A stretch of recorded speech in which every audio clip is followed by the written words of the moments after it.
Assalamualaikum, salam sejahtera guys. Apa khabar semua? Assalamualaikum semua. Hai Amel. Okay. Hai, hello. Bersama kita kembali dalam minggu ni sembang santai, okey? Okey, macam biasa saya Amin daripada Diploma Aviation Management SEM 2. Dan macam biasa saya Amel DHC semester kedua. Semester pun saya lupa dah. Maklumlah online. Seronok belajar online, betul tak? Betul Amel. Ya. Okay. Alright. Tanpa menekan masa lagi, kita terus kepada hari ni dengan memperkenalkan kita punya moderator dan tetamu jemputan kita. Okey, kita teruskan bersama moderator kita, Wani. Okey, terima kasih kepada host kita pada tengah hari ini iaitu Amel dan Amin. Jadi bersama saya Nur Azhari binti Ilyas daripada Diploma Pengurusan Perniagaan. Jadi di sini saya tak berseorangan dan saya bersama tetamu jemputan saya iaitu Miss Farah. Jadi Miss Farah, boleh kenalkan diri Miss Farah tak? Okey, terima kasih Wani. Okay, Assalamualaikum warahmatullahi wabarakatuh. Okey, saya Puan Farah. Nama penuh saya Puan Nur Farazita binti Zainuddin. Okey, boleh panggil saya Puan Farah dan saya merupakan kaunselor pelajar di KTSC ni. Okey. Kita dah dengar moderator kita dengan tetamu kita. Ya. Kenalkan diri diorang. Betul. Okay, jap saya tanya kepada moderator kita juga tetamu kita. Apa khabar, sihat? Kau baik, alhamdulillah. Alhamdulillah. Dah makan dah, Miss? Belum lagi. Miss je kau tanya, boy. Tak apa. Amel, lepas ni kita PM tepi, alright? Habis tak apa. Tak apa, nanti kita meeting kau Okey Amel. Okey. Tanpa menekan masa lagi, kita akan terus pada topik yang kita utamakan, ketengahkan pada tengah hari ini. Topik kita pada hari ini, sembang santai kali ini? Topik kita yang dikatakan adalah tips pengurusan emosi. Awak emosi tak? Setakat ni tak ada lagi lah. Ya, happy good luck hari ni. Sama lagi tu. Okey Amel. Kita tanpa menekan masa lagi, kita akan terus kepada topik kita pagi ni. Alright. Saya serahkan kepada Wani, moderator. Okey, terima kasih sekali lagi saya ucapkan kepada Amin dan Amel. So jadi, saya pun tak nak buang masa, tajuk pun dah telah dikemukakan oleh pihak host kita tadi. Jadilah, Miss, saya nak tanya soalan yang pertama kepada Miss. Apa pengurusan emosi ni didefinisikan sebagai macam lebih mendalam lah? Boleh Miss explain tak apa maksud dia? Okey, jadi untuk yang pengurusan emosi ni, saya akan beri definisi tentang emosi tu dulu. Kalau kat sini saya boleh berikan definisi emosi tu dari dua sudut lah. Kalau dari segi Kamus Dewan, emosi ni merupakan perasaan jiwa yang kuat. Macam sedih, marah, gembira, bertenaga. Lepas tu dari segi Oxford Advanced Learners Dictionary, emosi ni adalah merupakan sebagai satu perasaan yang kuat dan pelbagai. Seperti kasih sayang, keriangan, kebencian, ketakutan, cemburu, keseronokan ataupun gangguan. Semua ni adalah emosi. Emosi ni adalah apa yang kita rasa. Sama ada kita gembira ataupun kita sedih, semua tu adalah merupakan emosi lah. Okey. Tu nampak tu definisi bagi emosi dapat mendalam. Okey Miss, soalan yang kedua lah saya nak tanya Miss. Emosi ni terbagi kepada dua, positif dan negatif. Jadi saya nak tanya Miss, macam mana cara remaja yang sekarang terlampau emosional untuk diorang uruskan atau kawal emosi diorang ni? Okey. Jadi emosi ni jadi dua. Satu emosi yang positif dan satu adalah emosi yang negatif. Okey. Jadi bagi seseorang remaja, kita sebenarnya kita perlu akui emosi yang kita rasa. Kalau kita rasa kita gembira, kita kena sedar yang kita memang rasa gembira. Kalau kita rasa tak suka, kita pun kena akui emosi yang tak suka tu. Kita tak boleh nak pretend. Contohlah kalau macam Wani dipaksa untuk berkawan dengan seseorang. Wani tak suka. Tapi sekiranya Wani tak luahkan perasaan tu, Wani just follow je sebab nak jaga perasaan orang lain ke, nak jaga perasaan kawan ke, ibu apa ke. Jadi Wani terus je berjumpa dengan orang tersebut, terus je keluar. Apa yang akan terjadi? Dia akan rasa bila perjumpaan tu akan rasa macam tenang tak happy.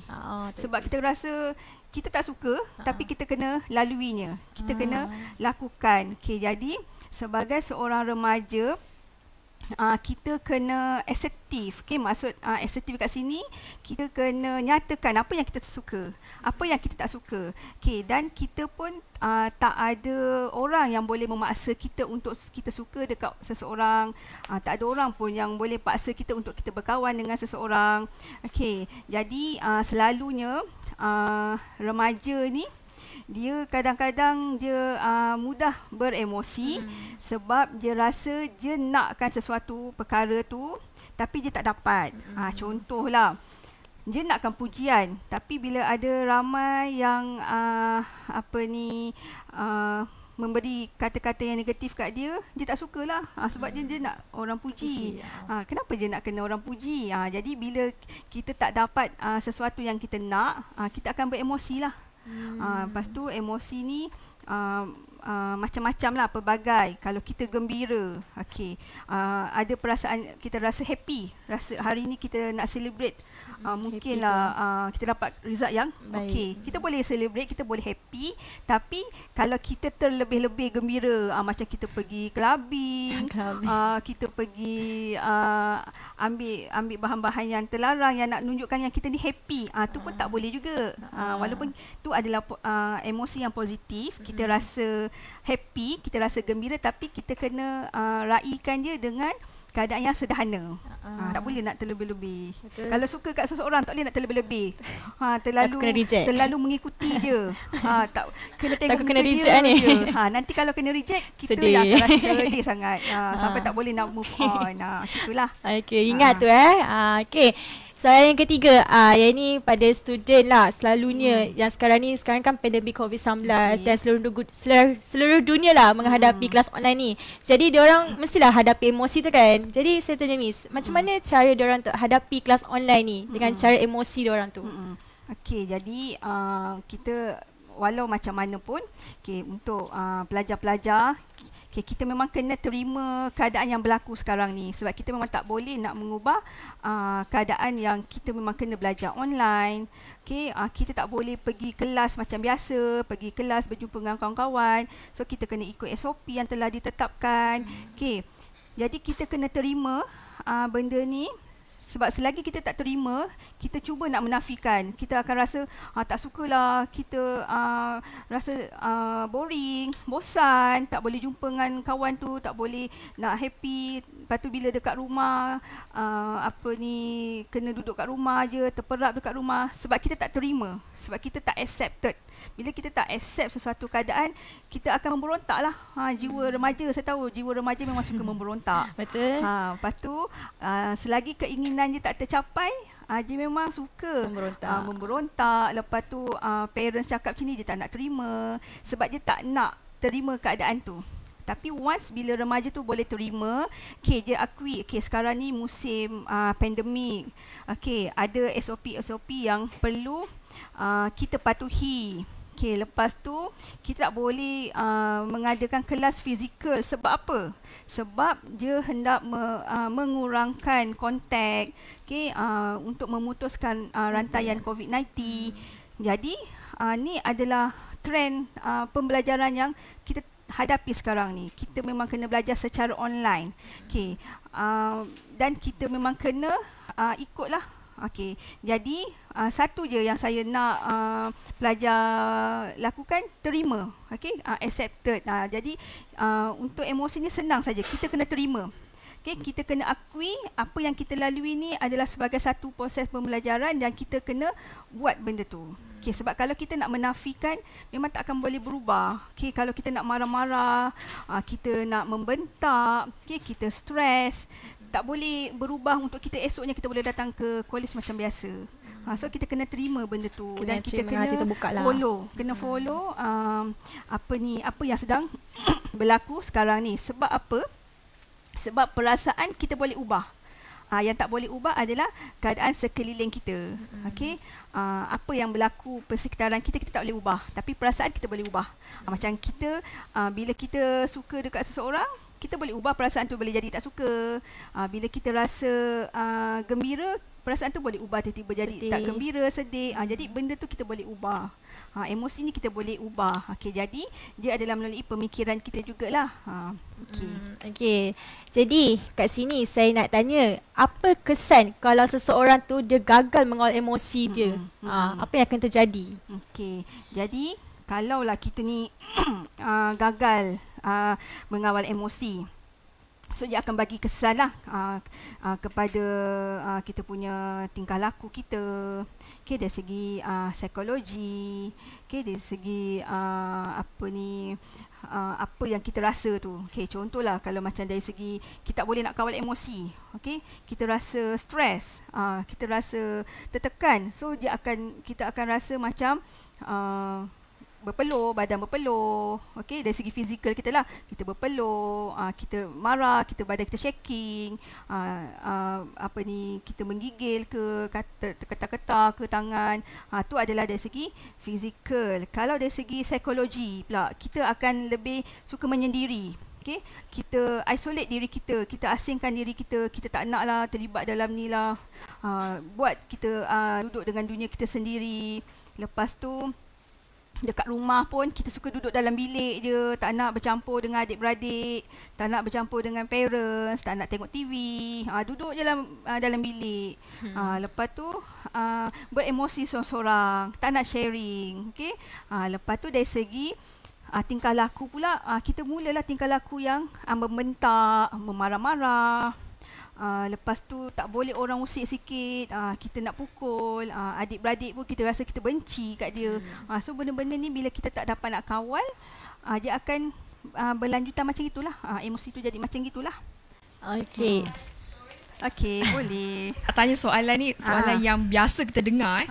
Okey. Biasanya orang akan cakap perempuan ni lebih emosi daripada lelaki. Betul bagi Miss sendiri, adakah hujah itu atau fakta mereka itu betul? So saya nak tahu sebenarnya siapa yang lebih beremosi, lelaki atau perempuan? Okey Amel. Sebenarnya kita pun boleh tengok sebenarnya. Perempuan dia ada 9 nafsu, 1 akal. Orang lelaki dia ada 9 akal dan 1 nafsu. Jadi kalau lelaki ni dia banyaklah fikiran dia, dia tahu apa, jadi bila perempuan beremosi, macam mana dia nak buat, jadi dia akan berfikir. Perempuan dia banyak emosi, emosi dia macam-macam lah. Dia suka nak baju cantik, nak make up, lepas tu nak suka dihargai, nak disayangi, nak makan macam-macam, craving macam-macam. Craving tu lah, craving ni lah, bila orang tak puji, dia mula ni. Jadi emosi perempuan ni dia memang pelbagai. Walau bagaimanapun sebagai seorang lelaki, dia tahu macam mana nak handle emosi orang perempuan tu lah. Kalaulah macam lelaki ni dia pun nak beremosi, dia akan jadi tak match lah. Maksudnya bila perempuan ni beremosi, dia memang tahu macam mana nak kawal, nak bimbing. Sebab perempuan ni adalah untuk disayangi, kan? Lelaki ni untuk melindungi. Jadi sebagai seorang perempuan, dia memang akan beremosi sebab fitrah dia pun dia memang banyak, nafsu dia ada 9. Jadi dia memang macam-macam emosi dia. Bila dia marah pun dia nak tonjolkan kemarahan dia. Bila dia sedih, dia pun nak tonjolkan kesedihan dia. Bila dia sakit pun dia nak tonjolkan kesakitan dia. Tapi kalau lelaki kadang dia ada ego je. Kalau dia rasa nak marah, marah ke? Tak pun. Tapi dia punya suara je, kita tengok dia diam kan. Kita tahulah dia marah kan. Tapi perempuan ni dia lain. Perempuan tu kalau dia kata tak ataupun tak nak, sebenarnya jawapan dia adalah sebaliknya. Contohlah, awak keluarlah dengan teman lelaki ke kan, teman wanita kan, kita tanya, nak beli ke handbag ni? Tak nak lah. Tapi sebenarnya dalam hati dia nak. Kan? Lepas cakap, lepas ni nak pergi mana? Nak balik terus ke? Nak pergi jalan-jalan lagi? Ikutlah. Tapi sebenarnya dia nak kita ajak pergi jalan-jalan lagi ke apa. Jadi dia punya jawapan tu sebenarnya sebaliknya. Jadi sebagai seorang lelaki pun dia kena faham jugalah emosi sebagai seorang perempuan macam mana. persoalan. Nak bertanya sini. Adakah sebab lelaki ni ada 9 akal, 1 nafsu menyebabkan lelaki ni selalu overthinking, Miss? Sebab apa? Overthinking ni boleh buatkan satu emosi juga pada diri kita terhadap seseorang tu. Boleh Miss bagi tahu? Adakah sebab lelaki ada 9 akal tu 9 akal 1 nafsu ni menyebabkan lelaki overthinking? Okey, jadi overthinking. Tengok je overthinking tu tentang apa. Okey, kadang lelaki dia ada macam-macam jenis. Yang overthinking tu mungkinlah dia terlalu nakkan kesempurnaan. Okey, mungkin perkara ni berlaku disebabkan cara didikan dia, cara dia dibesarkan, macam mana family background dia. Lepas tu bila dia terlalu memikirkan sangat, perkara yang berlaku tu tak seperti apa yang dia harapkan. So dia memang akan rasa beremosi lah. Dia akan mula rasa stres, dia akan mula rasa nak marah, dia akan mula rasa tak suka. Contohlah dia harapkan dapat berkenalan dengan seseorang yang memang cantik, tinggi lampai, kurus. Tapi yang dia jumpa pula tak seperti macam tu. Jadi kadang bila dia boleh terima, dia akan happy lah. Cuma bila dia tak boleh nak terima, itulah yang dia mulalah nak beremosi, lelaki ni. Jadi bila kita nak terlalu overthinking, dia akan sekiranya sesuatu perkara tu tak berlaku seperti apa yang dia harapkan, dia akan membentak lah, dia akan beremosi. Terima kasih sebab itu jawapan yang sangat padu yang kita boleh ambil dan menusuk sangat. Okey, kita teruskan kepada moderator kita, Wani. Okey, terima kasih. Jadi, Miss, saya ada buat kajian sikit lah pasal emosi ni. Dia menyatakan bahawa tinjauan kesihatan dan morbidity kebangsaan menunjukkan menjelang 2020, penyakit mental ni dijangka jadi masalah kesihatan yang terbesar yang melanda di masyarakat kita selepas penyakit jantung, terutamanya umur yang 16 tahun ke atas lah. Jadi, diorang cenderung dapat penyakit mental ni sebabkan emosi. Jadi boleh tak Miss bagi tahu apakah punca terlajak daripada akibat emosi ni? Okey. Jadi memang pun sebenarnya penyakit mental ni adalah merupakan penyakit yang tinggi jugalah. Di kalangan kita ni, macam remaja ke even orang dewasa. Sebab apa? Sebab bila dia tidak dapat nak mengawal emosi dia. Contohlah kalau dia berasa sedih, yang keterlaluan. Sekiranya berlaku apa-apa kehilangan. Contohnya kehilangan ibu bapa, kehilangan rakan baik, kehilangan orang yang dia sayang. So dia akan rasa terlalu sedih. Bila dia rasa terlalu sedih, dia tak boleh nak terima kadar-kadar, dia tak boleh nak terima keadaan tu. Jadi dia memang akan membawa kepada penyakit mental. Sebab dia tak boleh nak terima. Lepas tu kalaulah dia menghadapi apa-apa tekanan, contohlah tekanan di tempat kerja, tekanan di rumah, sebab dia tak nak terima, dia tak suka orang tekan dia, sebab dia adalah mungkin dia ada sediakan ataupun dia telah buat satu blok, satu blok tentang diri dia, dia kena macam gini, sekiranya tak dapat perkara ni dipenuhi, dia akan mula berasa tertekan. Jadi penyakit mental ni satu lagi disebabkan oleh seseorang tu dia pendam, dia suka memendam. Dia tak suka nak sharing, tak suka nak sharing cerita. Kalau dia rasa dia sedih ke, dia rasa dia tak suka, jadi dia suka memendam rasa. Dia pendam diri dekat sendirilah. Jadi bila dia tak ada sharing, bila dia tak ceritakan dekat orang yang dia boleh percayai, kat situlah yang mula mewujudkan penyakit mental. Dan bila sedikit ada berasa tertekan dia rasa tak payah hidup lah lagi dekat dunia ni. Mungkin dia rasa mati ni adalah jalan penyelesaian dia. Dia tak tahu dekat malaikat maut dekat dalam kubur tu bukannya nak terima je dengan tangan terbuka. Dia tak tahu seksa kubur tu macam mana. Sakitnya. Jadi dia rasa bila dia dah tamatkan riwayat dia, dia dah happy dah, macam terus pergi syurga. Jadi on the spot. Sebenarnya kita apa-apa yang berlaku kita kena tahu macam mana cara hendak mengatasinya. Contohlah sekiranya kita manusia kita tak boleh nak lari daripada beremosi, daripada kesilapan. Jadi apa cara yang kita boleh? Yang first kali kita kena tingkatkan amalan rohani kita. Bagi orang Islam, semayang tu kena cukup. Kena cukup 5 waktu. Lepas tu kita kena banyak mengaji, banyak berzikir, sebab kita kena kembali kepada agama kita. Walau apa-apa pun agama, bila kita dah rasa stres, kita dah rasa macam kita dah kat penghujung jalan dah, tak tahu nak pergi mana, hala tuju kita. Jadi kita kena kembali ke agama kita balik. Kita kena dekatkan diri kepada pencipta kita. Bagi yang beragama Islam, dekatkan diri kepada Allah.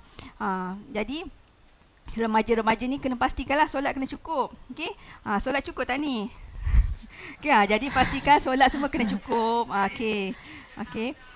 Jadi yang kedua, dari segi psikologi. Psikologi ni macam dari segi kita banyak exercise, kita bermeditasi, kita exercise. Bila kita exercise ni, kita akan rasa lebih segar. Kita boleh badan kita akan rasa lebih fresh. Bila kita tak exercise, itulah yang kita akan rasa tertekan sangat. Lepas tu yang ketiga dari segi kita dengan individu yang lain. Maksudnya kita kena cari seseorang yang kita rasa kita boleh percaya dia. Untuk kita sharekan cerita kita. Even orang tu adalah rakan baik kita, ataupun kalau tak tahu nak cerita dengan siapa, boleh je cerita je dengan saya, dengan kaunselor, ataupun boleh je pergi ke mana-mana kaunselor di luar sana yang free. Boleh cerita. Sebab apa? Sebab mereka yang beremosi ni, dia macam terperangkap dalam gelas. Satu gelas. Kita orang yang tak beremosi ni, kita dekat luar, so kita boleh nampak kat mana laluan yang dia boleh lalu. Tapi bila orang yang beremosi ni, dia rasa dia dah tak tahu dah mana hala tuju yang dia nak pergi. Jadi dia kena berjumpa dengan seseorang untuk dia bercerita. Kadang kita perlu share. Kita tak perlu pun orang tu untuk selesaikan masalah kita. Just kita nak release je kita punya perasaan tu. Jadi kiranya Miss bagi tips lah macam mana nak jadi lebih positif dalam emosi. Ada 3 lah kan, maknanya fizikal, psikologi dan diri sendiri. Jadi saya nak tanya Miss lah, ada satu orang tu cakap, kenapa nak jaga emosi? Orang bukan jaga hati aku pun. Jadi kenapa aku nak kawal emosi aku? Jadi saya nak tanya Miss lah, apa kepentingan kalau kita kena kawal emosi ni? Maksudnya tak perlu jaga emosi orang lain, emosi diri sendiri lah. Macam kan orang kata macam orang tak jaga hati kita, kenapa kita nak kawal emosi kita? Macam tu. So kita perlu orang lain jaga kita ke? Sebenarnya sebelum kita nak orang lain terima kita, kita sendiri kena jaga emosi diri kita. Sebab kita jaga emosi kita bukannya untuk orang lain, bukannya nak orang lain jaga diri kita. Sebenarnya untuk kita punya kesihatan diri kita lah, untuk kita rasa gembira, untuk kita rasa happy. Sebenarnya kita kena bebaskan diri kita daripada emosi-emosi yang negatif. Sebab bila kita beremosi yang negatif, kita akan rasa semua tu yang kita jumpa akan jadi negatif. Sebab diri kita ni pun macam ada satu aura yang dia akan menarik emosi yang positif ataupun emosi yang negatif. Contohlah, kalau kita bangun pagi je kita dah mula membentak-bentak, kita dah marah. So kita akan rasa sepanjang hari tu apa yang kita jumpa semuanya bersifat yang kita rasa nak marah je. Contoh, kita akan jumpa traffic light yang semuanya merah. Dah lah banyak nak jumpa traffic light, asyik merah je. Lepas tu tayar motor pancit. Lepas tu tersangkut dalam lift. Jadi semua benda yang negatif semua akan menarik ke arah kita. Sebab kita dah bermula dengan hari kita dengan perkara yang negatif. Cuba pagi tu kita mula dengan kesyukuran. Kita mula dengan perasaan yang gembira, dengan yang happy. Lepas tu kita pergi kelas ke, kita pergi mana, kita lalu traffic light, semuanya hijau traffic light kita. Lepas tu tiba-tiba ada orang belanja kita makan. Tiba-tiba je kita dapat kerja, kita dapat offer ni. Jadi dia akan menarik benda-benda yang positif. Kenapa kita nak biarkan diri kita berasa sakit? Kita berhak untuk hidup happy. Okey, kita berhak untuk hidup gembira. Okey, kalau lah rasa orang tak suka kita, tak apalah, ramai lagi orang lain nak kawan dengan kita. Okey, kalau orang tu ada kawan yang lain, biarlah. Kita ada lagi boleh kawan dengan orang lain. Okey, kita kena jadikan diri kita mahal lah. Okey, kita ni special edition. Hanya orang yang bertuah je dapat berkawan dengan kita. Hanya orang yang terbaik je dapat memiliki hati kita lah, contohnya kan. Jadi kita janganlah mudah sangat terkesan dengan apa-apa yang berlaku di sekeliling kita. Alright. Okay, jadi Miss, soalan terakhir lah saya nak tanya Miss. Apa kata-kata akhir untuk for those yang tengok live pada tengah hari ni tentang emosi dalam diri sendiri? Okey, jadi apa yang kata-kata akhir daripada saya adalah, sekiranya kita hendak lakukan sesuatu, kita perlu bijak mengawal diri kita.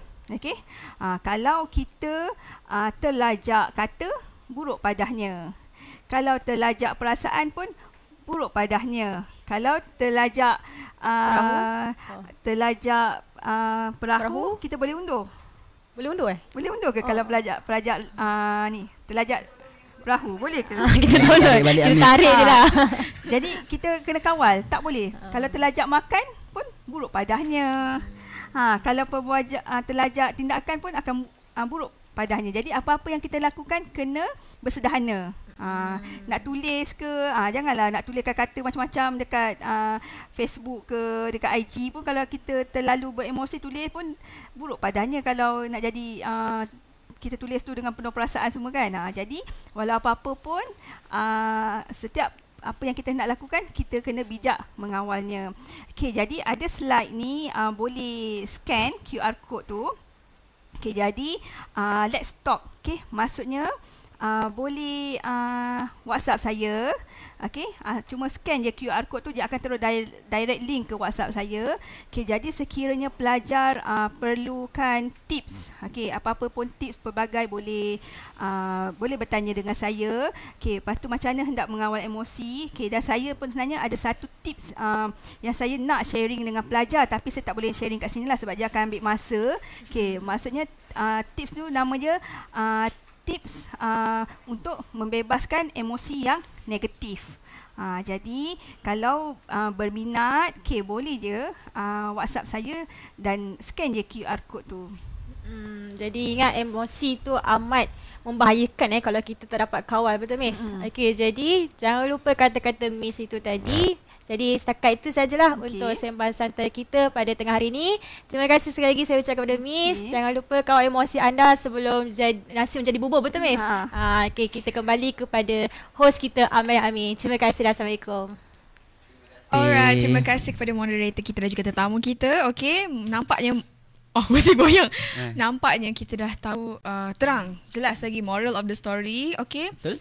Kalau boleh kita jauh diri kita daripada toxic people lah. Toxic people, toxic itu environment. Itu yang boleh membuatkan kita toxic circle. Okay, kalau boleh jauhkan daripada toxic people dan toxic environment untuk emosi kita stabil dan juga sihat. Okay, insyaAllah everything's gonna be okay. Yang paling penting kat luar sana, spread love, no hate lah. Sebab toxic ni memanglah satu hari awak buat kat orang, kita tahu bila pula jadi kat diri sendiri kan. So itu yang membuatkan emosi kita lebih betul. Yang better kita elakkan lah. Okay, semua positif. InsyaAllah everything akan jadi okay. So, banyak pengajaran yang saya dapat hari ni. Memang tajuk pun best, isi padat, sendat padat, semua ada. Dan memang menarik sangat-sangat. Betul. Terima kasih kepada moderator dan juga tetamu kita pada hari ini. So Amin, ada apa-apa nak beritahu? Saya ada nak beritahu sikit. Macam minggu lepas kita dah buat kontes karaoke taxi kan? Okey, pada 24 November pada 24 November yang lepas, kita telah menjalankan promo untuk satu aktiviti lagi, iaitu video pendek, yang mana kontes tersebut boleh join daripada SEM 1 hingga SEM 5 dan tak lepas juga kepada alumni kita. Okey, saya nak tahu tema video pendek dia? Tema kita bebas. Bebas. Okay, tak kisah nak buat lawak ke, cerita tak seram kisah. ke, sedih ke apa, manalah tahu ada 7 hari mencintai ku 2.0, 3.0. Okay. So boleh lah ni. Tak kisah, bebas. Nak buat kelakar, sedih, komedi tu kelakar lah kan. Ya. Tak kisah. Terpulang kepada anda, kreativiti anda sendiri. Okay. Betul tu. Lepas tu, dia punya yang mana yang nak join tu, boleh start dah rakam korang punya video yang berdurasi 2 minit tak silap saya. 2 minit. Yang akan berakhir, korang boleh submit last 14 Disember. So kita akan tunggulah siapa yang akan join. Pastikan ada video-video yang menarik, okay? Jangan malu-malu, jangan segan-segan. Mari kita join ramai-ramai. Mana kita tahu bakat anda dekat situ, kita tak tahu. Mari kita korek lebih dalam lagi. Kita cari bakat anda kat situ. Mana tahu nanti rezeki. Yang penting kat mana kita nak submit video tu, Mel? Yang penting submit dekat IG, Instagram. Jangan lupa tag IG dsa.cybernetics dan juga College KTAC. Itu yang paling penting. Kita hypekan lagi kita punya aktiviti, okay, Mel? Alright. Tu saja untuk kita punya sembang santai pada minggu ni. Yang terakhir, jangan lupa untuk patuhi SOP yang telah ditetapkan. Apa dia SOP-nya? Macam biasalah, Mel. Pakai penutup muka, pakai kain, pakai hand sanitizer. Dan yang terakhir, jaga jarak fizikal. Okay. Gitu. Itu saja untuk kali ni. Jangan lupa kita tunggulah next episode yang akan datang. Kita jumpa insyaAllah slot seterusnya, guys. Okay. Bye, guys. Assalamualaikum. Yang berlalu pergi dan takkan kembali. Macam tu.